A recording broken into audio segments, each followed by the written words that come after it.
CPI data, here we go. If you look at the core, backing out energy, backing out food, does come in higher, 2.4%. The headline number coming in, though, just under that 3 handle at 2.9%. This feels like a very consistent CPI read, very consistent to what we heard with PPI yesterday, Jason. Absolutely. It is notable. CPI, the year-over-year gain, the biggest since September 2008.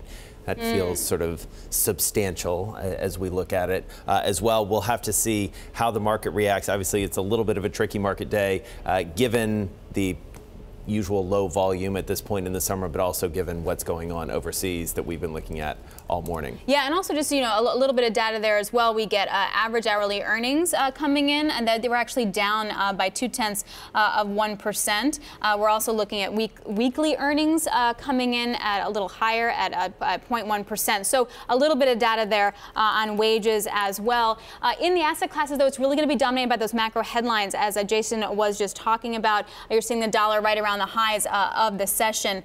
So there you have it, the biggest annual gain for CPI since 2008. That nice headline coming in, headline number coming in at 2.9%. Still with us is Constance Hunter of KPMG, furiously looking at all the data, and Mark Pouet of Bank of America Merrill Lynch. Okay, so give me your impression on this, Constance. Is this inflation is stable, or is this an inflation rising story? So I think inflation is creeping higher, and the concern would be, is there any catalyst that would make it shoot higher? And unless we see higher oil prices right now, I don't see a catalyst that would necessarily make it shoot higher. And that's because if you look at wages, they're still growing at a really modest pace. Now, at some point, everybody expects the Phillips curve to kind of kick back in, that relationship between inflation and unemployment, and for there to be higher wages. But right now, there just aren't the wages to have significant demand pull inflation. So for it to surge higher, we need a shock of some sort.